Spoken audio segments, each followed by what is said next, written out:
Ladies and gentlemen, you just love to see it, you know.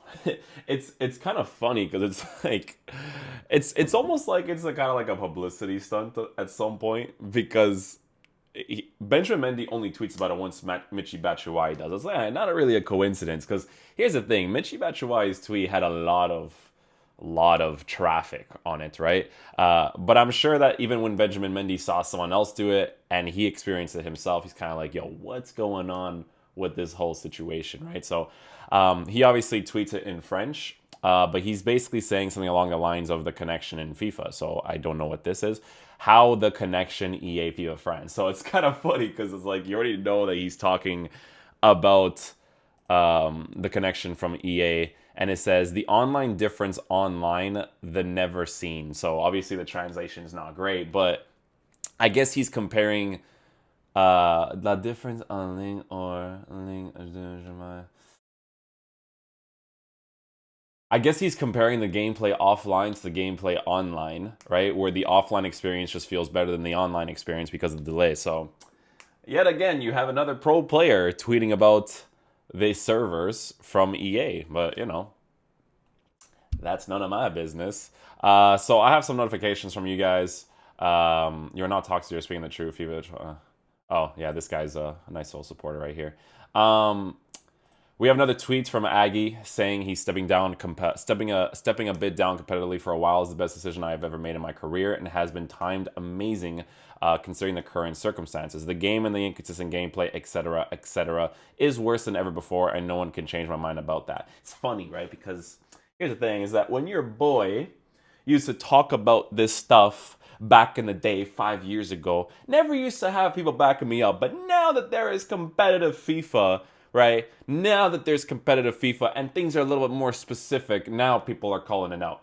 But hey, better late than never. It's great that people are doing it now. Obviously, for his mental health, it's great that he's not going to consistently keep playing because it's not ideal. But also, I wonder what people do because if you're a pro player, he has to be signed under a contract, right, where he's getting paid a salary so that he can do that and just show up to the events, right? Because he's not doing competitive FIFA. Now, I don't know if that equates to not playing foot champs to qualify for certain events or not doing those weekend competitions that from the competitive things that FIFA does, which are an absolute joke by themselves, or whatever it is. I'm not really sure, but it's a good decision in general. Don't know where the revenue is going to be coming in if he's not doing it anymore. Very curious about that, but a good decision regardless.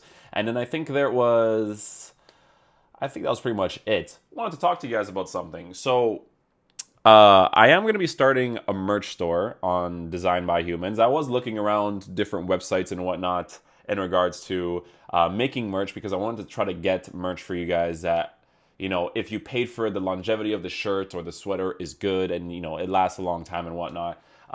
But yeah, we're gonna go with Design by Humans. I'm not starting it off just yet.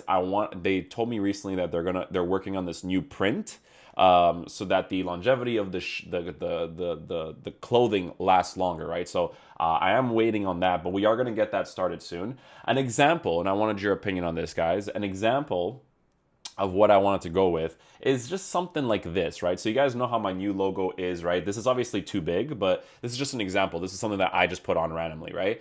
The logo would be on the top left, and then the shirt would just be very basic, right? So it'd be a transparent background with the color of the shirt being white or whatever. Or if we do different color designs too, you know, maybe if it's like black, then the logo could stay as a white, or it could do or I can do like a PNG image of the white and then kind of like make it blend into the shirt. But yeah, I am going to be starting merch soon. There's going to be like different things. If the merch sells to a certain extent, we can start doing like jerseys, all over sweaters, hats, all that kind of stuff, right? So if they have like a tier-based system when it comes to their clothing brands, right? So if you guys are interested in buying merch in the future, I will be letting you guys know the whole situation with that. But next up, we have the team that we are going to be using for Foot Champs. All right, I'm going to be showing you guys what my team looks like so far. I've seen some comments recently in the YouTube comment section saying that my team is slowly transforming into a meta team.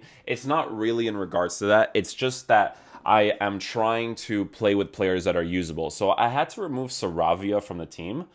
This FC Porto Saravia right back card. I like Corona. Corona's not meta in my opinion. But he's a very usable card with a hunter on him. Very, very usable. The only problem with him is the link ups, right? So maybe in the future, if I get certain legends and stuff, then I can fit him in the team. And hopefully, FC Porto progresses into the Europa League a little bit farther. I think he'd be a really cool card to use in general, right? Because he technically just requires like one chemistry link with a person, and then on 7 chemistry, if he has the right stat boost in the future, he could be really good, right? But I don't use him only because of Saravia not being good, and it's very, very difficult to link him with usable players. Bruno Fernandes is okay. I have Rui Costa, so I could work with that, or I can have Corona. I don't want to have Corona on 7 chem. I think he needs that chem boost on 10, which is why I'm trying to see like what's up with that. If Saravia ever plays in the future, which he probably won't because he doesn't consistently play for Porto, because I think he has a problem with the manager or whatever it is, then it's going to be difficult to link Corona. But we're going to try to like figure it out. But this is the team that I am working with so far.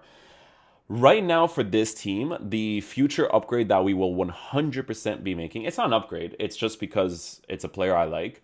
Alex Telles is going to be playing in that left back position. He has an inform card. That's the only regret that I have of not playing FUT Champs, is the potential of getting a red Telles, but I know that a lot of people didn't get him, so don't really feel like I missed out because his inform is not even that expensive anyways. Right now it's 100k, and I feel like in the future it's going to get even cheaper. So maybe for this weekend league, we're going to use Ferland Mendy's card in that left back position, and then we're going to take it from there.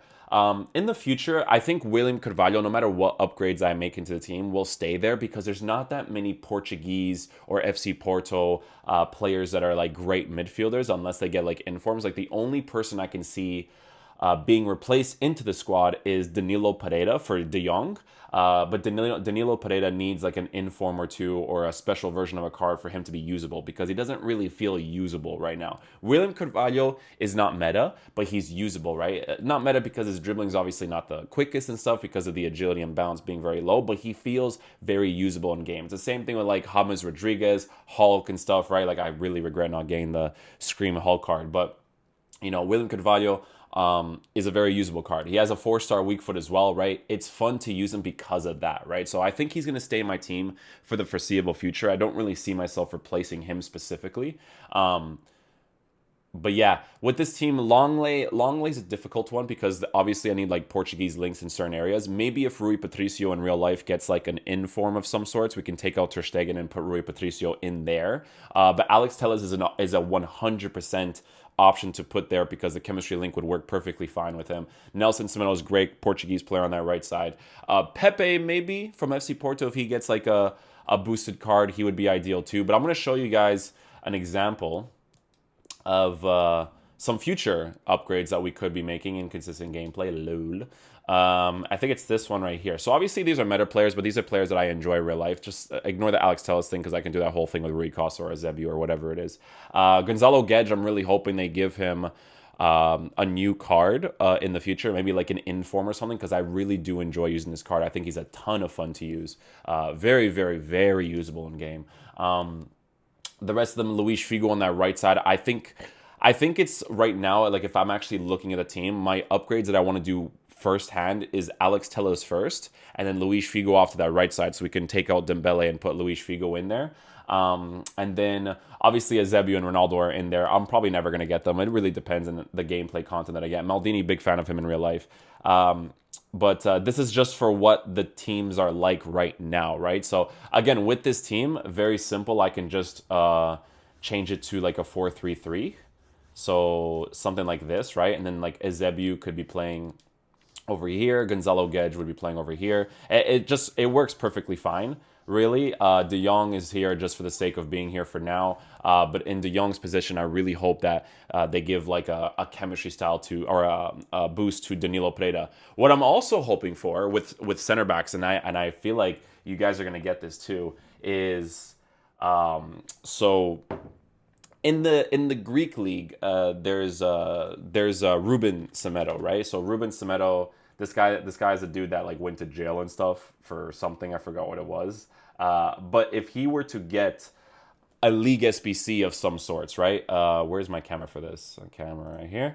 And the controller off. So Ruben Semedo, for instance, like if he were to get like a league SBC, he would be amazing, right? Because of the medium high work rates. And if he were to get a league SBC, he would obviously have very usable stats. So I'm hoping that if they do a Greek league SBC in the future, he would be one. There's also potential for Podence to get one as well. And he's a left mid, right? So a left mid Podence would be a really good card as well if he were to potentially get one too. And I think they also have Jose Sa, and Jose Sa is a FC Porto goalkeeper, who used to be an FC Porto goalkeeper, and he plays for Olympiacos too, so he would also be another option as well. I'm really hoping that Diogo Jota gets a card as well. If Diogo Jota gets a card in the future, he's like a cheap beast, right? Like if you look at his stats, he has phenomenal stats for the player that he is. A 5-star weak foot, the 4-star skill moves, very, very good to have as well.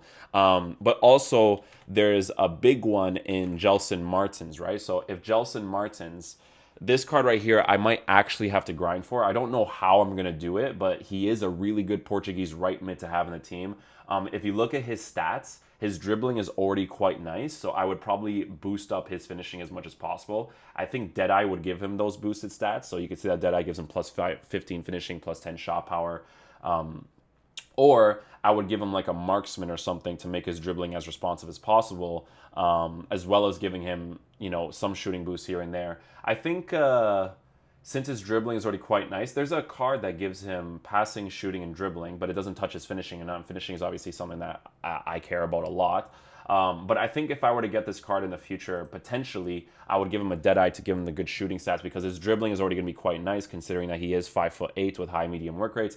5-star skill moves, but has the 3-star weak foot. But again, it's just a card that in the future would be really cool to have, because he is Portuguese, and there are things you can work with that because he's from League One, right? So I'll be looking into that. It's going to be very tough to get his card if I have to do certain challenges, because the way that they do season objectives is a little bit weird. I'm not necessarily a fan of it, because I wish you got XP just from playing the actual game. Like no matter what team you're using, you're gaining XP for wins, losses, ties, but you only get XP from doing the specific challenges that EA has in place, whether that's squad battles or division rivals, foot champs. You know, the XP from those is what adds to Gelson Martins' card. They have like Oxlade-Chamberlain too, and I am a Liverpool fan. I would have gotten the card, but obviously the way that the team is kind of rotating right now, I would prefer to take out Dembele and be able to put in a Gelson Martins instead of him. So I think that'd be really, really cool to do as well. Obviously hoping for a flashback Quaresma in the future, but that's going to be ifs, ands, or buts, right?